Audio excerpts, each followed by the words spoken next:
Bom, vamos lá. Vamos começar a nossa reunião pedindo a Deus Todo-Poderoso e Misericordioso que afastai de nós os obstáculos e as dificuldades da vida, que nós saibamos dominar aquilo que tenta nos dominar e fazer com que todos as nossas dificuldades, as nossas como é que fala, né? As nossas dificuldades, as nossas dúvidas, se transformem em ferramenta de anunciar a boa nova. Pai nosso, que estás no céu, santificado santificado seja o vosso nome. venha a Venha a nós nós o vosso reino. seja Seja feita a feita a vossa vontade, assim na assim na terra terra como no céu. como no céu. Pão nosso de cada Nosso dia nos dai de hoje, cada dia nos dai hoje. perdoai as nossas Perdoai as nossas ofensas, assim assim como nós perdoamos também os que nos ofendem. e não nos E deixeis não nos deixeis cair em tentação, mas livrai-nos do mal. Amém. Amém. Estamos unidos em nome do Pai, do Filho e do Espírito Santo. Amém. Bom, antes da gente começar, vou lembrar que essa é a última semana do tempo comum. A semana que vem, a gente vai, quer dizer, a semana que vem, entenda-se, né? Não esse domingo agora. O outro é a festa de Cristo Rei. Do Rei. Então encerra-se o ano litúrgico A e vai dar início ao advento do ano litúrgico B. Então, é no dia 26. A liturgia caminha para mostrar Cristo na situação de sacrifício.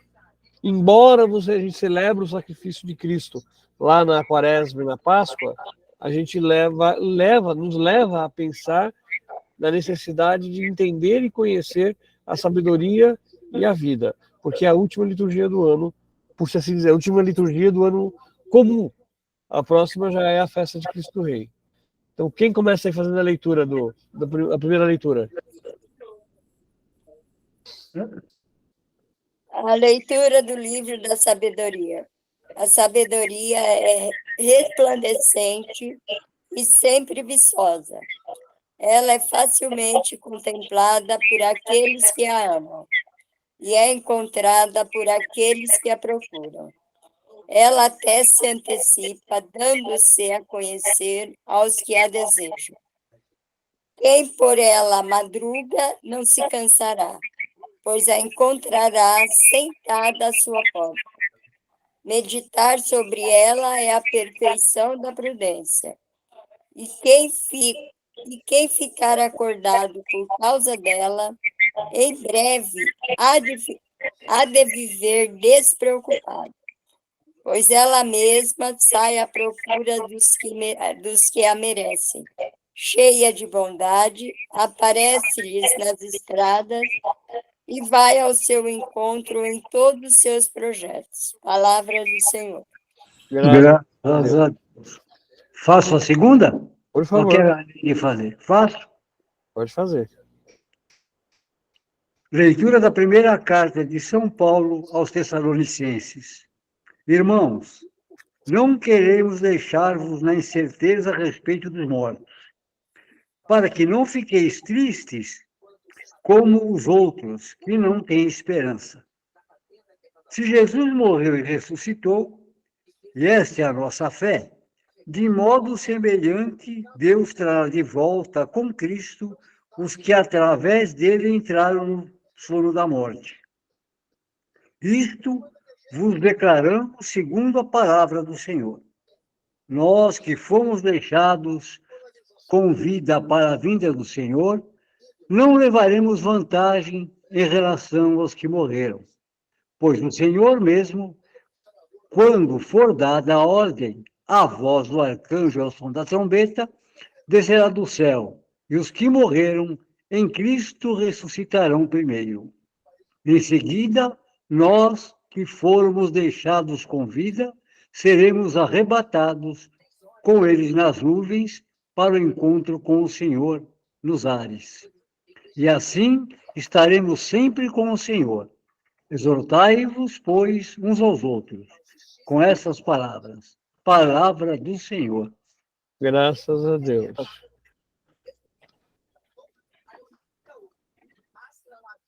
Proclamação do Evangelho de Jesus Cristo segundo Mateus. Glória a vós, Senhor. Naquele tempo, disse Jesus a seus discípulos esta parábola. O reino dos céus é como a história das 10 jovens que pegaram suas lâmpadas de óleo e saíram ao encontro do noivo. 5 delas eram imprevidentes e as outras 5 eram previdentes. As imprevidentes pegaram as suas lâmpadas, mas não levaram óleo consigo. As previdentes, porém, levaram vasilhas com óleo junto com as lâmpadas. O noivo estava demorando e todas elas acabaram cochilando e dormindo. No meio da noite, ouviu-se um grito: o noivo está chegando, ide ao seu encontro. Então as 10 jovens se levantaram e prepararam as lâmpadas. As imprevidentes disseram às previdentes: dai-nos um pouco de óleo, porque nossas lâmpadas estão se apagando. As previdentes responderam: de modo nenhum, porque o óleo pode ser insuficiente para nós e para vós. É melhor ides comprar dos vendedores. Enquanto elas foram comprar óleo, o noivo chegou e as que estavam preparadas entraram com ele para a festa de casamento e a porta se fechou. Por fim, chegaram também as outras jovens e disseram: Senhor, Senhor, abre-nos a porta.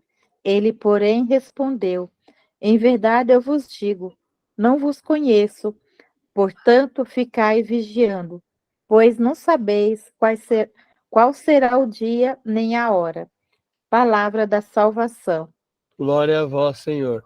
Gente, me dá só um minutinho, por favor. Uhum.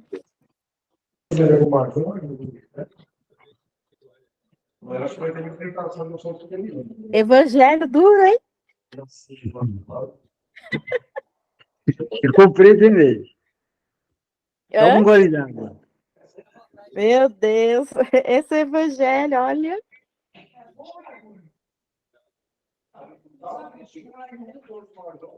Aí a gente vê, né, aí quando elas falam assim que não dá para dividir o óleo, né?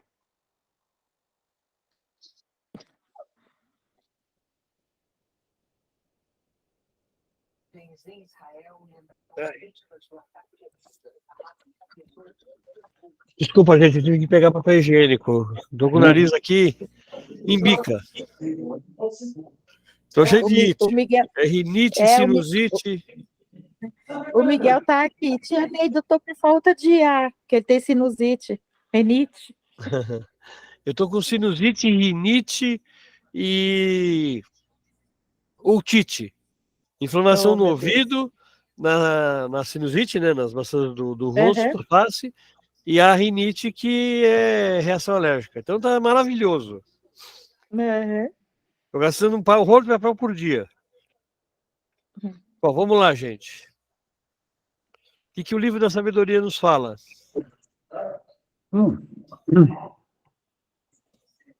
Resuminho sabedoria é o maior dom que Deus nos deu.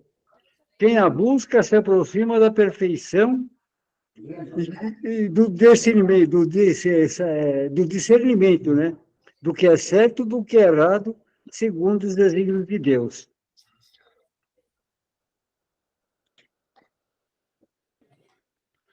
O que mais a gente tem aí de importante, gente?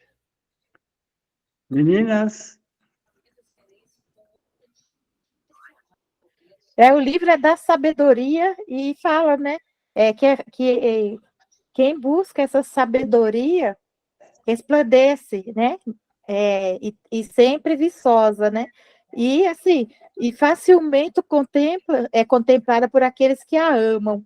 Então, o próprio livro também vai falando dessa questão, né, da sabedoria. Aí fala que meditar sobre ela, né? Quer dizer, meditar sobre a sabedoria. Ela é a perfeição da prudência, e quem ficar acordado por causa dela, em breve há de viver despreocupado, né? Tá, então vamos pegar um pouquinho de história desse livro. Primeira coisa, o livro da sabedoria como o próprio nome fala, ele é um dos livros sapienciais. O que é isso? Não é um livro de sapo, não, tá? Sapiencial é livros de sabedoria. São livros que trazem o pensamento.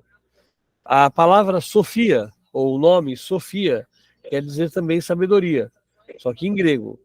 Então, os livros sapienciais, o livro da sabedoria, ele é um livro do Antigo Testamento, vocês já sabem, né? Escrito provavelmente por volta do ano 1 a.C. Ou do ano 1 a.C., não, desculpa. Do século I. Século É. Eu só errei por 99 anos, mas tudo bem. Do século I a.C., e ele é um livro considerado como um livro de diáspora. O que quer dizer isso? É um livro escrito por um grupo de judeus que estavam longe da terra, longe de Jerusalém, longe de Israel, longe da vivência do povo. Corria o risco de cair na idolatria, de cair na tentação de atender aos chamados dos povos pagãos. Então, eles estavam principalmente entre a Babilônia e a Pérsia. Então, você tem toda a influência dos deuses pagãos daquela região, e eram muitos, tá? E por conta disso, você tem um livro que vem fortalecer. Quem que eles colocam na sabedoria? O próprio Javé. Então, o reconhecimento de Javé como sendo o reconhecimento do sábio. Então, você tem uma construção de sabedoria, a construção do povo, tendo como base a própria vivência do povo e de Deus. Você tem um convite a se tornar mais fiel, mais firme na presença de Deus. Onde Salomão entra aí, Zacarias? Salomão, ele viveu séculos antes disso daqui. Tá? O livro da sabedoria é uma reflexão do século I. Salomão viveu por volta do século 8 a.C. Por volta de 700 e pouco, 800 e pouco antes de Cristo. Então, ele não viveu na época que é escrito o livro, mas muitos dos escritos, principalmente aqueles que são relacionados à sabedoria, são colocados como livros de Salomão. Por quê? Porque você tem aquela famosa frase que Salomão teria pedido para Deus que desse para ele apenas a sabedoria, mais nada. Tá? Então, essa valorização, e aí você, para valorizar o livro, para dar para ele um valor mais importante, você dá a autoria do livro para Salomão. É que nem o que acontece com Isaías. A gente tem 3 Isaías, nós temos 4 Zacarias, mas a autoria é sempre dada para o proto, né, para o primeiro, né, para o primo. Por quê? Porque você está valorizando a presença daquele que era o mais importante. A mesma coisa a gente tem no Evangelho, nos Evangelhos. Então, os Evangelhos provavelmente não foram escritos por uma única pessoa, mas foram colocados como autoria de um único indivíduo, um indivíduo capaz de fazer a conexão de tudo. Pode até ter sido, a redação final ter sido dada por um único indivíduo, mas a construção desse livro, ele é feita a muitas mãos. Então, a gente tem o Evangelho de Mateus, ele percebe-se várias construções, muitas vezes diferentes, de diferentes estruturas de texto. O Evangelho de Lucas é mais coeso, ele é mais, porque como Lucas era escritor da sua época, pesquisador, historiador da sua época, então ele já tinha uma linha de pensamento já mais linear. Mas Mateus e João, principalmente, você percebe bem as mudanças de tipo de texto, mostrando que existiam várias pessoas discutindo aquele texto antes de chegar na versão final. Então, pode-se dizer que o autor, ele dá a redação final, mas não foi ele que escreveu isso tudo. E no caso de Salomão, é uma valorização, uma apocrafia, faz com que o autor se torne uma outra pessoa, se dá o direito de autoria para uma pessoa que, na verdade, não o escreveu. Então, o livro da sabedoria, ele é um livro reflexivo, que leva... Ele reflete principalmente a Torá. Né? Ele vai buscar o Pentateuco e, em cima do Pentateuco, eles fazem uma reflexão. Certo. Tá? Ele reflete o Pentateuco, ele reflete os 10 mandamentos. Eu estou aproveitando uma cola que eu peguei aqui da Vida Pastoral para a gente ir se orientando melhor. Mas é interessante, tem uma revista, não lembro qual o ano nem o número, teria que procurar. Mas tem um dos bimestres da revista Vida Pastoral que ele traz um tratado enorme sobre o livro da sabedoria. Né? E isso é interessante, porque ele vai desmontando esse livro. E também tem aquela série Como Ler a Bíblia, ela também tem um livro que fala sobre como ler o livro da sabedoria. Eles trazem várias pistas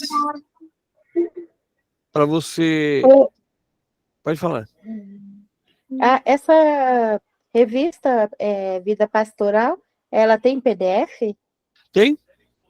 Eu não sei se ela ainda existe em papel. Né? Eu não sei se ela ainda existe em papel, mas em PDF ela tem. Eu vou saber, porque assim, eu sempre pegava ela em papel, né? Aí depois que eu, assim, quase que eu não vou mais para cima na Paulus, aí eu não tive mais acesso. Não, e é difícil de pegar, mesmo para a gente pegar na Paulus era difícil. Eu lembro que na época que eu pegava todo bimestre. Era muito complicado.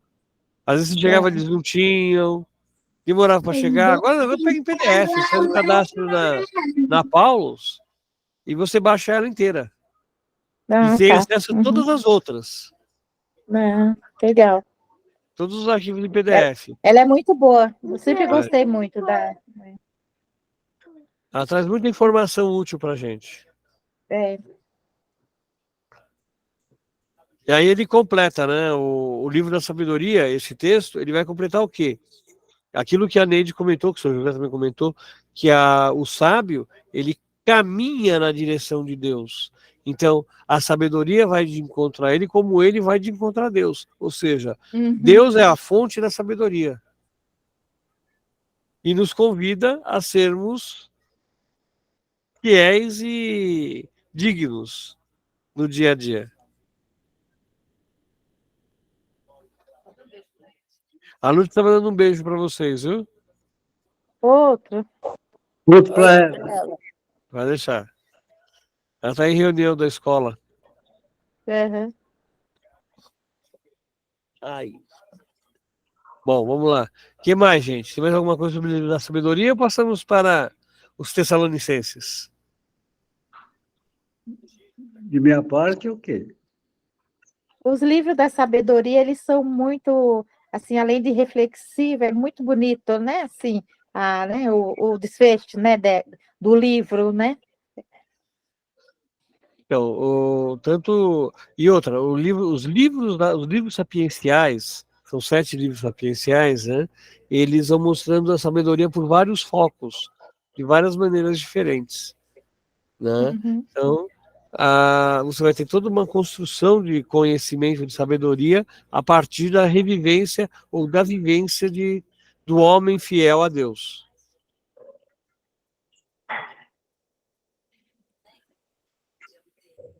Então, e aí, só pegando aqui o finzinho da vida pastoral, portanto, é sábio todo aquele que põe em prática a lei de Deus, enriquecida com a experiência de vida preservada na tradição. Lembrando que a nossa fé é moldada em dois grandes pontos, né? A palavra e a tradição. Então, quando a gente fala da Igreja Católica, a gente tem que estar sempre com foco nesses dois pilares, né?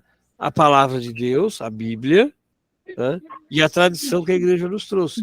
Por exemplo, Por exemplo, onde está o nome? Onde está o nome dos 3 reis magos?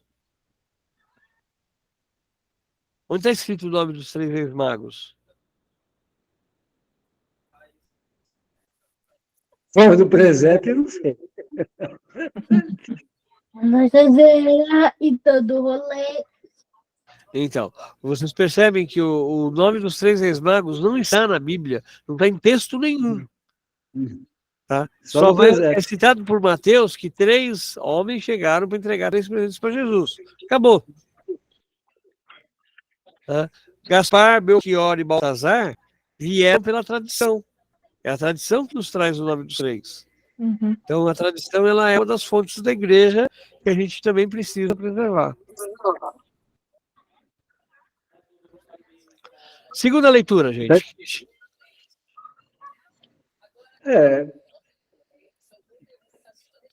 Está escutando biribinha? Eu não sou que estou subindo, não. É a calopsita, é o biribinha. Está atrapalhando aí vocês, não? Não. Então tá bom. Paulo quer dizer que nós não nos devemos nos angustiar com os tempos, né? Já falecidos e vivos terão a salvação em Cristo. O mais importante é vivermos nossa estadia na Terra, fazendo o nosso melhor hoje, né? Seguindo o que Cristo nos ensinou.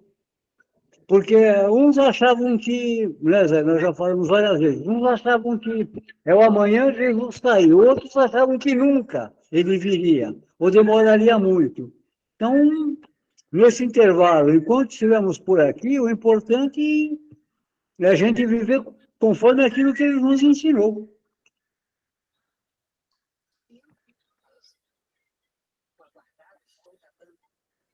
O que mais, gente?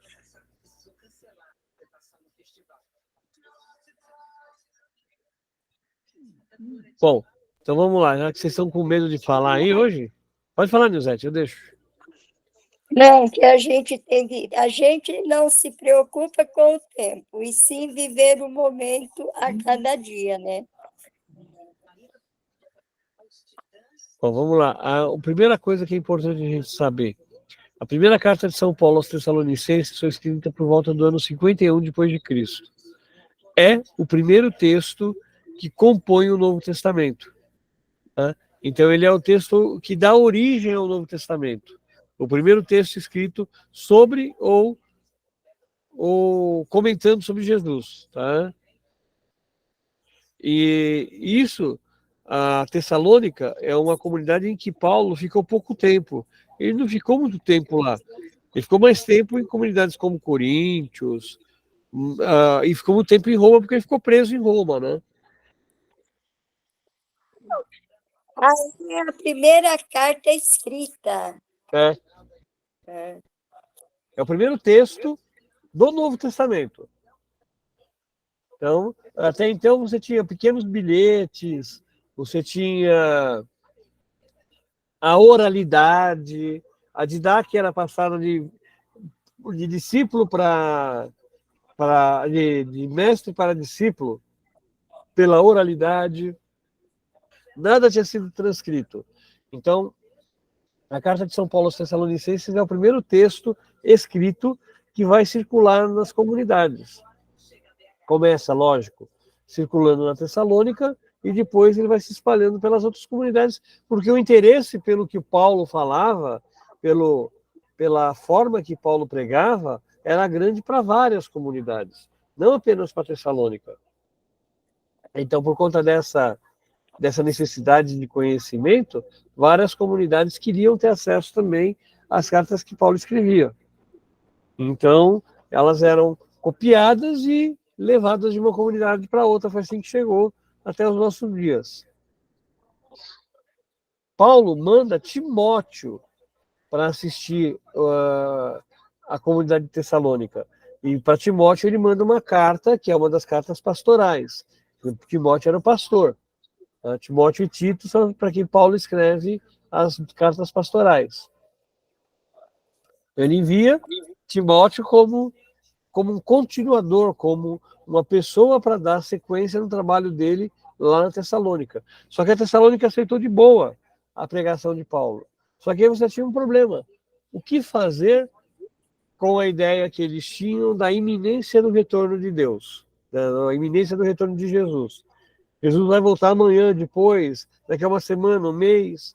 Então, isso gerava um atrito, uma confusão, um problema. Né? Porque ninguém sabia, só que Jesus deixou claro que ninguém ia saber o dia que ele voltaria. Nem ele sabia, quem dirá os outros. Mas ali você vai ter várias pessoas tentando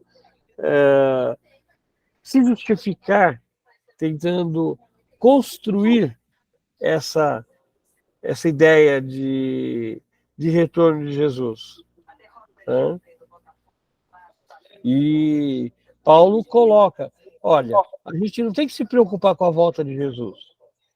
Nós temos que nos preocupar com nós mesmos. Aí ele deixa aqui um texto que acaba sendo provavelmente fonte de uma passagem do Evangelho depois, que é aquela parte do alguns são conhecidos e os outros não. Tá? Então, os que morreram em Cristo ressuscitarão primeiro. Em seguida, nós que fomos deixados com vida seremos arrebatados. Ou seja, ele já prevê essa necessidade. Eu estou confundindo aqui o evangelho, eu confundi no meu pensamento o evangelho com outro evangelho. Mas tudo bem. Então aqui a gente tem a questão do arrebatamento. Aqueles que viveram a fé em Cristo, a fé plena, vivos ou mortos, serão levados para Jesus. Agora, o que Deus espera de nós? Que nós estejamos prontos para atender ao chamado. Quando ele vai ser, ninguém sabe. Pode ser hoje, amanhã, daqui a um mês, daqui a um ano, daqui a 50 anos. Nós não vamos saber.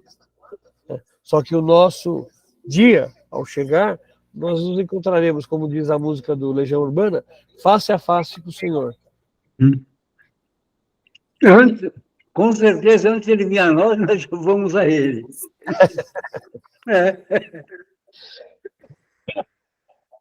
Pelo menos é o que a gente espera, né, São José?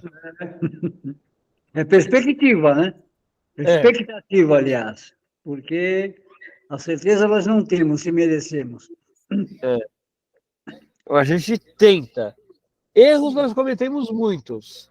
A gente consegue mudar alguns erros da nossa sociedade. Nós conseguimos tentar viver numa sociedade um pouco mais justa, mas isso não significa que nós sejamos dignos de entrar na sua morada. Talvez nós tenhamos que esperar que ele fale uma palavra, né?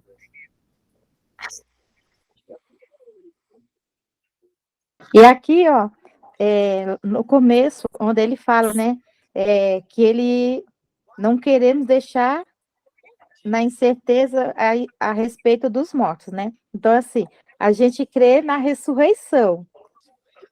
E ele fala assim que para que a gente não fique triste como os outros, né? Quer dizer, aqueles que não acreditam na ressurreição, que não tem esperança. Essa justificativa de Paulo... Então, isso...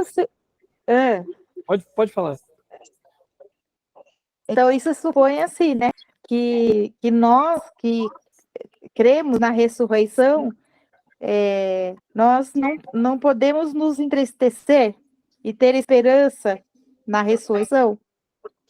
Sim, mas a ideia de Paulo aqui é a seguinte: eles tinham a iminência da morte, a iminência do retorno de Cristo.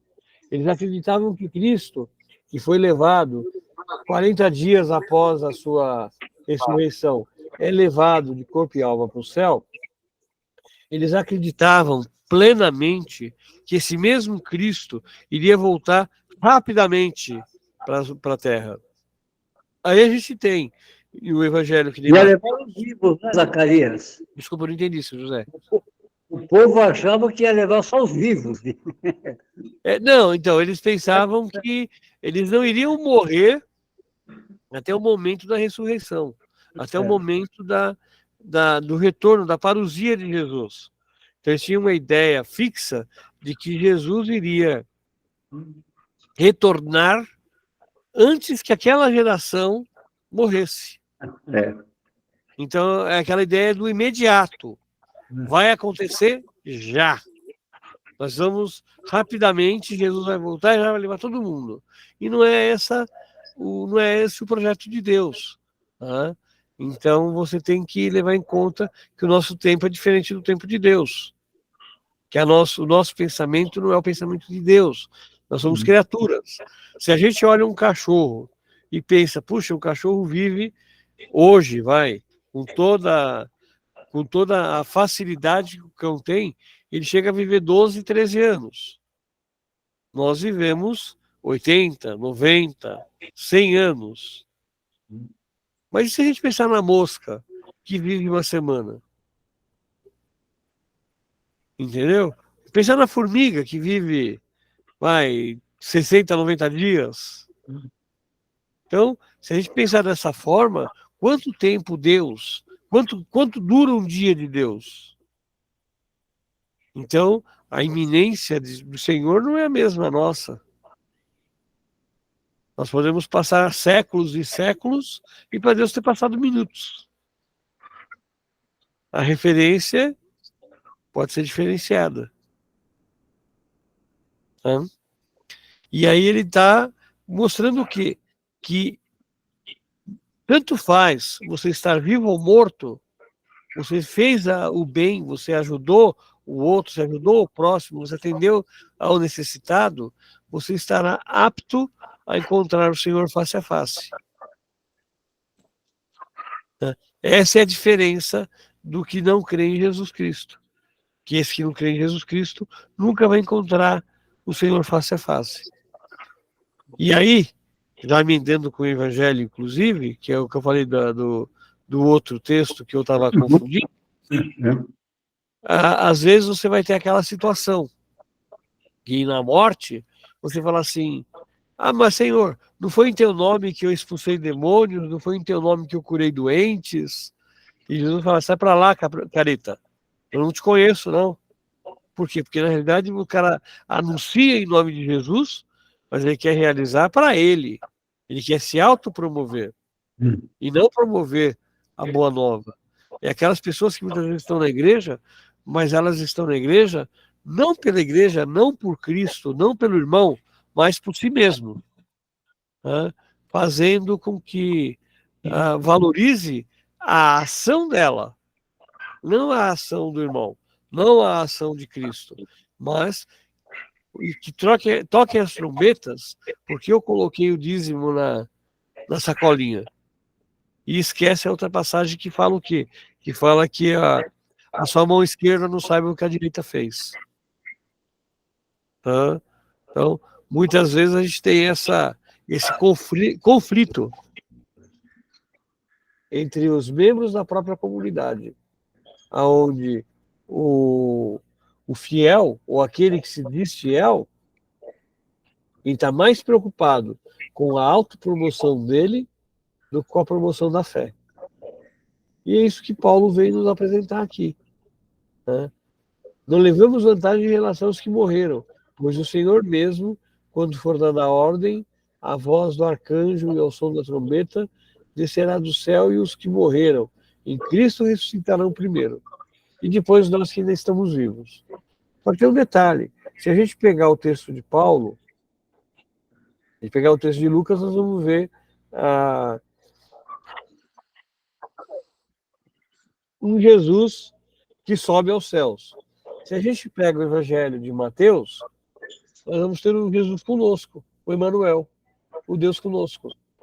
Afinal, onde vocês estiverem reunidos, eu lá estarei com vocês. Tá? Então, Cristo está presente no nosso meio. Cristo está com nós aqui nessa reunião virtual. Cristo está com nós em todos os lugares.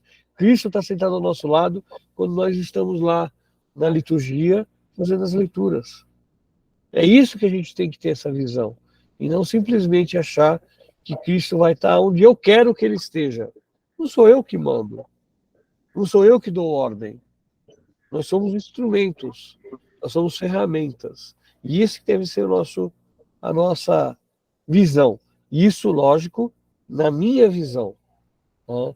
Deixo aí com vocês compartilhada. Eu gostaria de saber a visão de vocês também.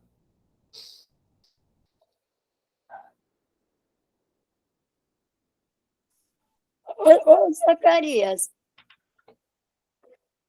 olha, nós que fomos deixados com vida seremos arrebatados com ele nas nuvens para o encontro com o Senhor nos ares. Porque eles pensavam, Nilzete, começa desde o incenso. Tá? Eles pensavam que a fumaça que sobe se encontrava com Deus. Tanto que, embora nós tenhamos perdido esse hábito, a cremação do judaísmo ela era muito comum. Eles cremavam, só que eles não moíam os ossos. Eles não tinham tecnologia para isso. Eles queimavam a carne e aquela fumaça que subia, depois eles enterravam os ossos. Aquela fumaça que subia, eles acreditavam que era o espírito subindo para Deus. Entendeu? Então eles achavam que Jesus foi arrebatado. Jesus se elevou aos céus. E nós seremos arrebatados, levados para o céu. Como Elias. Elias foi levado na carruagem de fogo para o céu. Aí já é uma visão greco-romana da arrebatação. Entendesse? Sim, senhor. Seu José?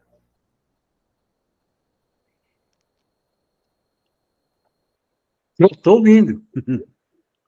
Não, é que eu estou com essa cabeça aí pensando. Não, não. Estou tranquilo. Neide, quer acrescentar alguma coisa? Então, passemos para o Evangelho. Gente, eu tô meio surdo, totalmente com o nariz entupido, meio fanho. A coisa aqui está meio complicada. Vamos lá. Evangelho. O que tem de interessante, o que tem de importante no Evangelho? Nós devemos estar sempre vigilantes, não é isso? Em nossa caminhada, não podemos deixar faltar o óleo do amor, da justiça e da caridade, enquanto aguardemos o encontro com o noivo, né, que é o próprio Jesus. Aqui saiu uma um comentário.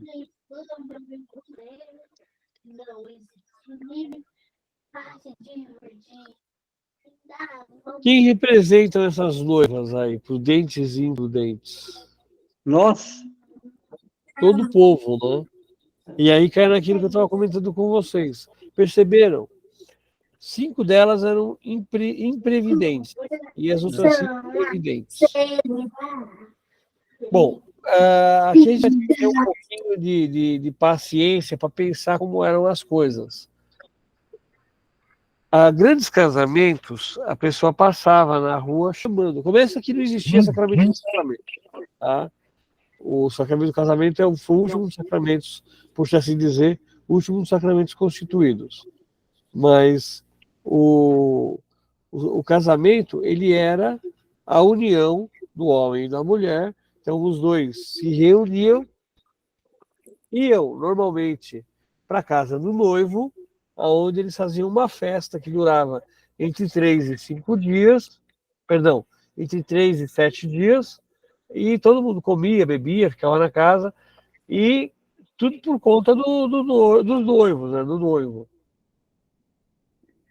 Não tinha nada de sagrado, né? Hã? Não tinha nada de sagrado. Não. Era festa mesmo para comemorar a união do casal. Aqui o que acontece? O noivo, ele se atrasa. Ou seja, o noivo chega tarde. Só que aqui tem um certo exagero, né? Porque o noivo chega de madrugada e a gente sabe que, tradicionalmente, nada acontecia à noite. Então, você não podia fazer nada à noite, porque à noite você não tinha luz. Ora, o que está se colocando aqui? As pessoas que aceitam as trevas e as pessoas que aceitam a luz. Algumas pessoas não querem saber mudar de vida ou comportamento para buscar a luz. Outras pessoas já querem viver na luz. Então, as 5 prudentes representam aquela parcela da comunidade que está disponível, que está disposta a se colocar a serviço, a se colocar de prontidão, a ficar de pronto para atender ao chamado de Jesus. E a outra metade representa aqueles que muitas vezes chegam na comunidade até com uma grande vontade, com um grande vigor, mas, a exemplo do semeador, não tem raiz. Então, eles brotam, ficam viçosos e em seguida murcham e morrem. Porque não teve raiz, não teve aquele up para conseguir dar continuidade no projeto.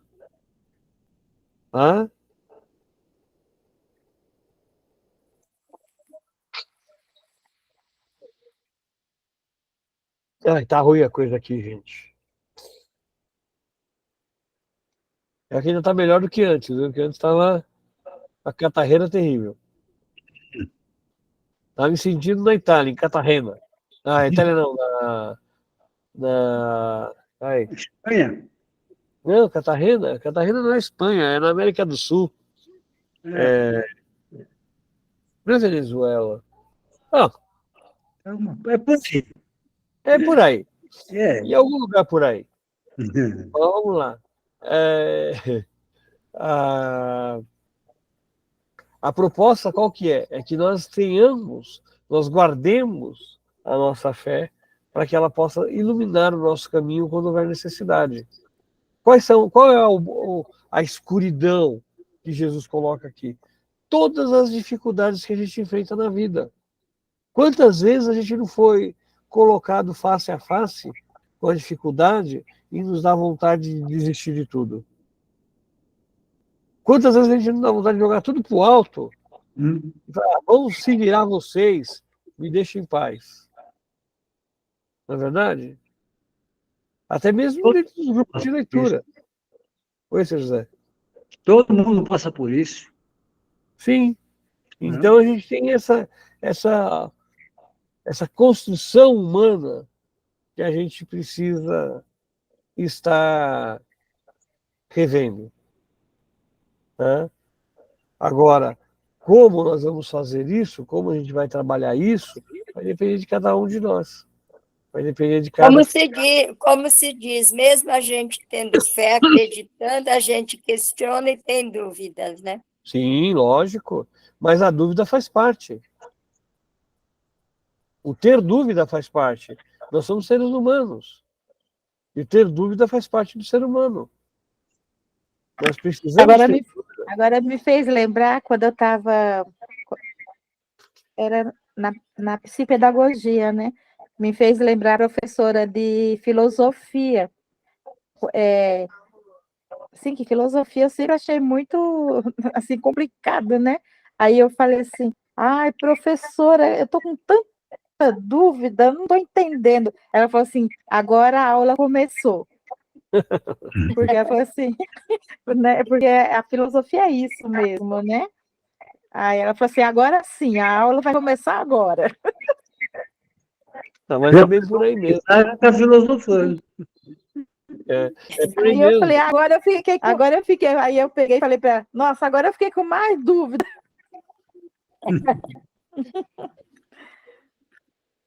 Só um minutinho, gente. Tem um aqui que está errado, cadê?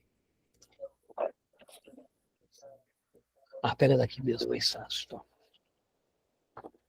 É a foto da criança? Pode usar qualquer foto. Então, vamos lá, gente. O filosofar, o pensamento, todos eles acontecem a partir da ideia de você construir algo. Então, como é que é filosofar? Filosofar é estudo do pensamento. Se não houver dúvida, não existe filosofia. Se não houver dúvida, eu não tenho como discutir. O princípio de Vygotsky, né? Eu preciso sair da zona de conforto, passar pelo ponto de desequilíbrio para poder crescer. Isso é filosofia, isso é pensamento.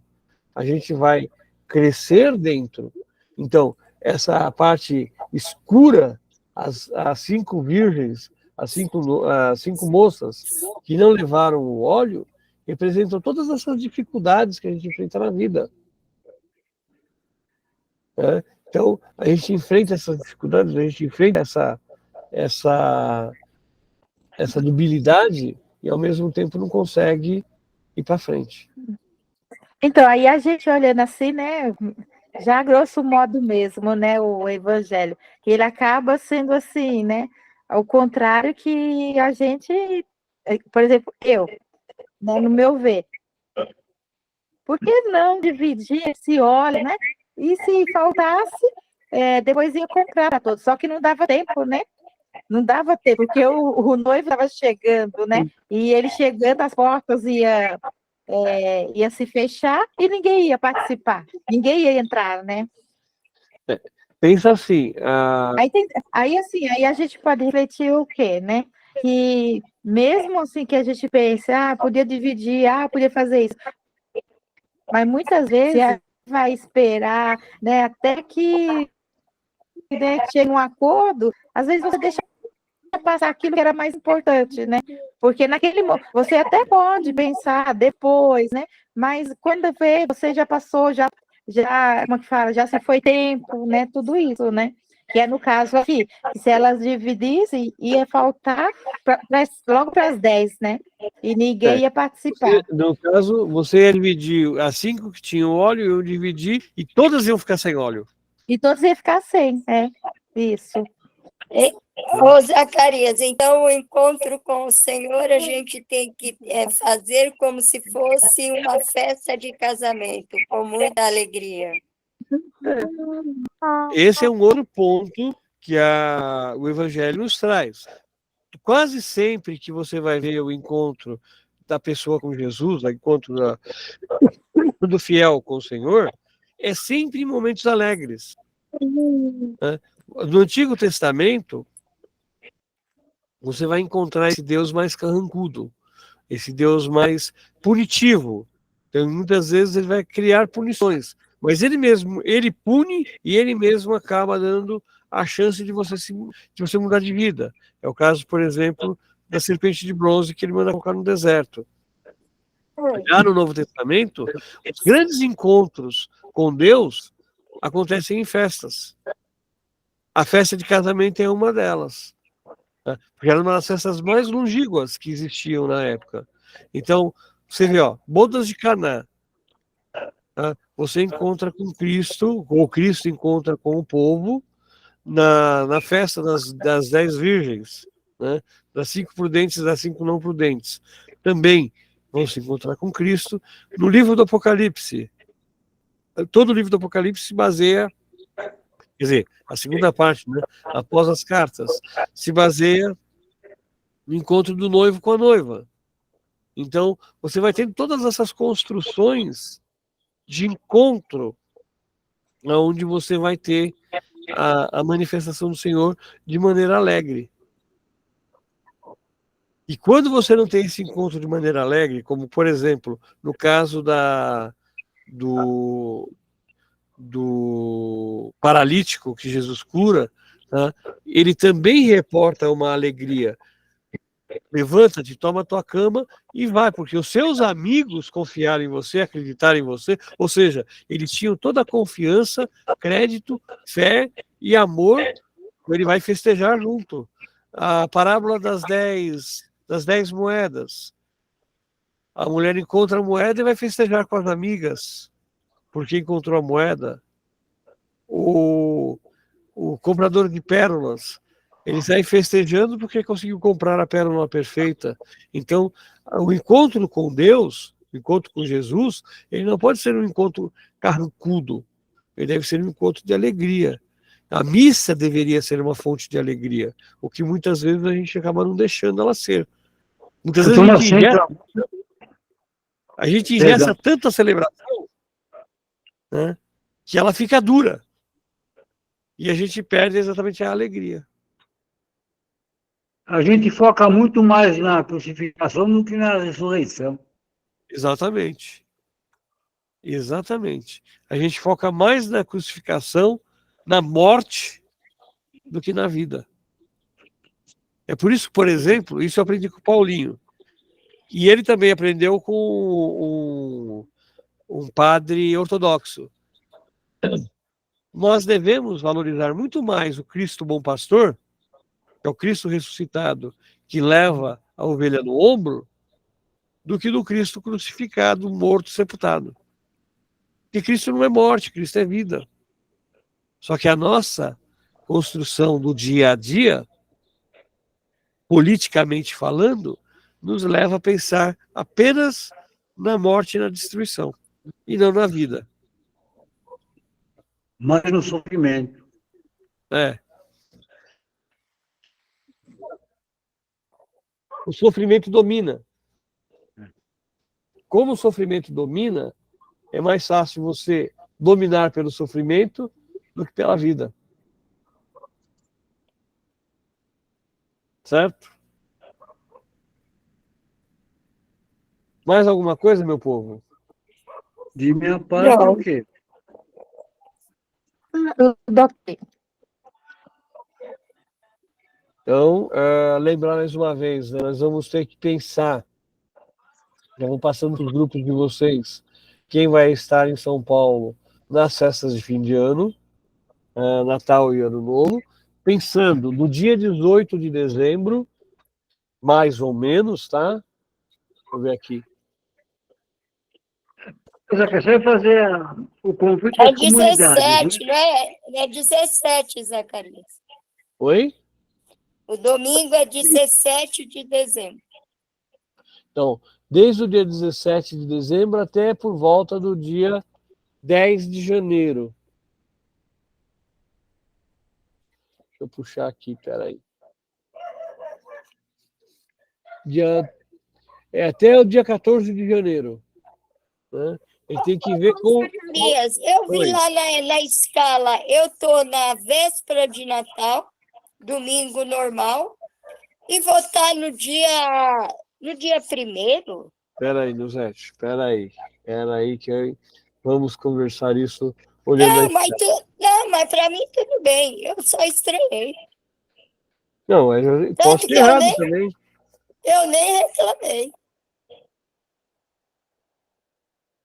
Eu acho que é isso que Não, tá. você está no dia 1º. Só que isso aqui também, ó, não como é que fala? Não é certeza, tá? O que pode acontecer é o seguinte, como eu vou jogar para as comunidades, no dia 25 e no dia 1º, só deve ter a missa das 10 e a missa das 18. Tá? Então, no dia 25 estaria a equipe 1, que é a minha, na missa das 10, e a equipe 2 na missa das 18.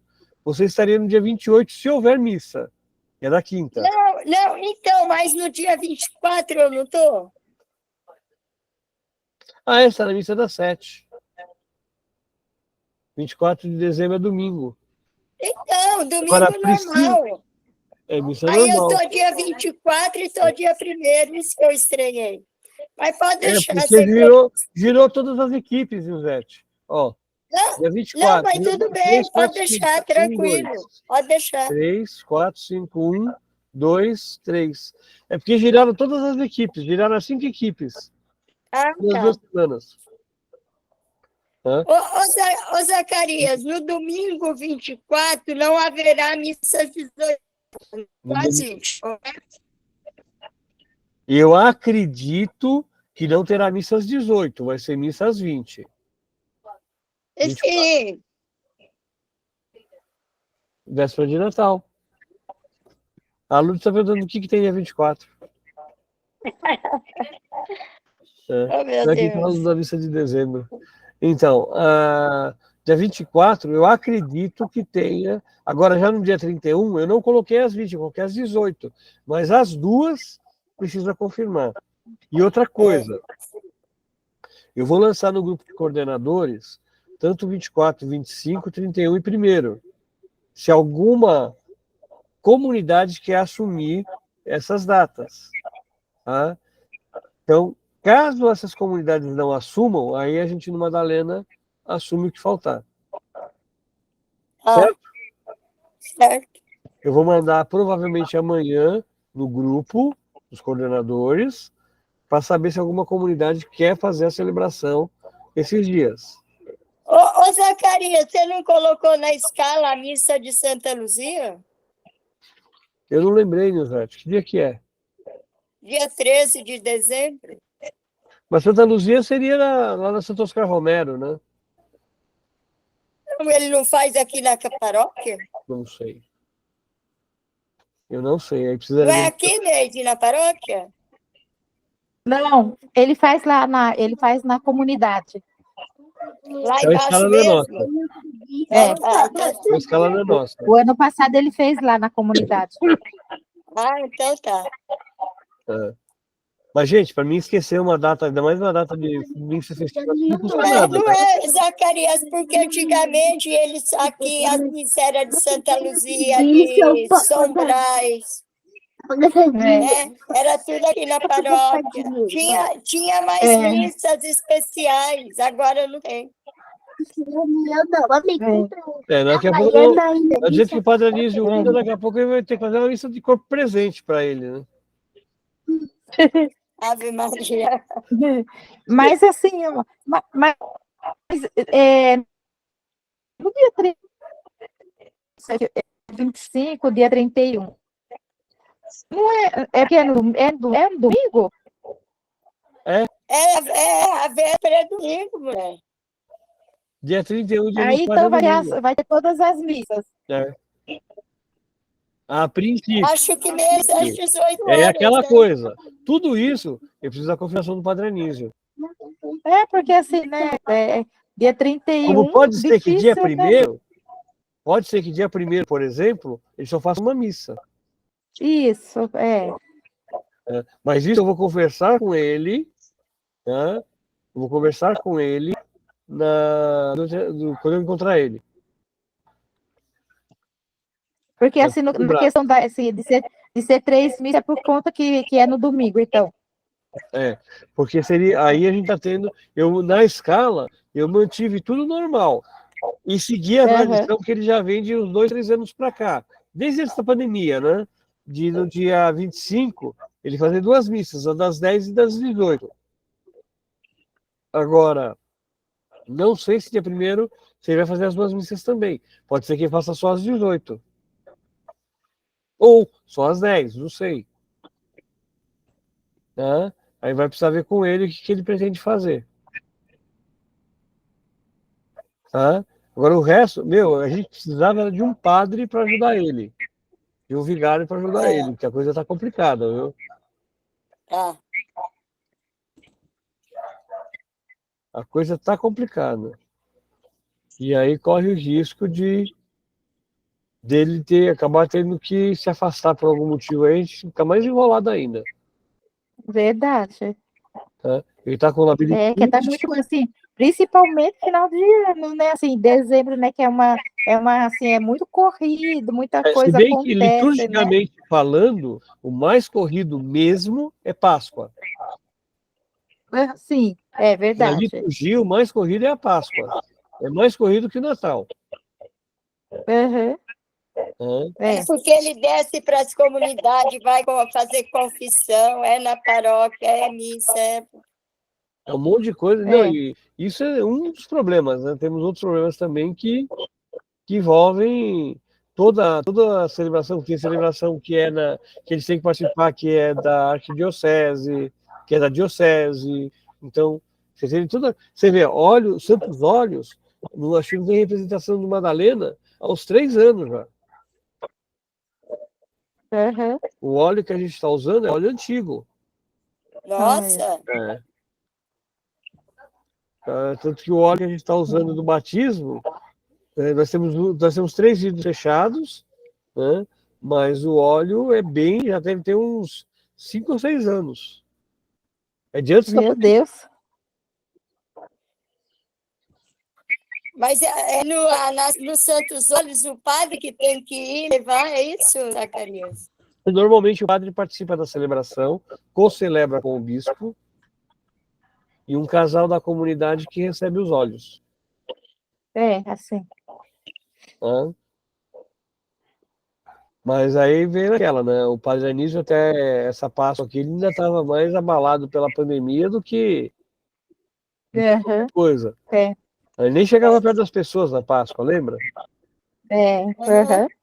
Aí depois é que foi soltando. Então agora ele está até aqui de boa. Mas tem toda essa... E a gente não tem. Os santos óleos são bem antigos já. Gente, mais alguma coisa? Não, senhor. Não, De minha é parte, Vamos fazer a nossa oração final, a gente encerrar. Zacarias, só para definir, eu faço qual leitura? O senhor manda, porque eu não vou estar, lembra? Que a semana que vem eu vou fazer a oração dos fiéis. Quem vai fazer essa semana? Eu posso pedir para a Lourdes fazer a oração dos fiéis, eu monto a oração dos fiéis para ela, porque eu vou estar numa competição, tem que estar lá às 7 horas da manhã. Eu vou pedir para a Meire, vou pedir para a Meire fazer a leitura. A Meire, você quer definir já? Eu faço a segunda, a primeira? O senhor faz a segunda, Ok. eu peço ou a Lourdes ou a Meire fazer a oração dos fiéis. Eu faço a segunda Mas eu- leitura. eu vou fazer a segunda. E no próximo, Domingo agora, às 7. 7 horas.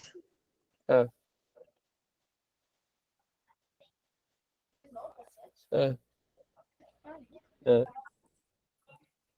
Então, deixa eu ver aqui, mais alguma coisa, gente? Você vai fazer a segunda leitura, né, senhor José? Eu a segunda.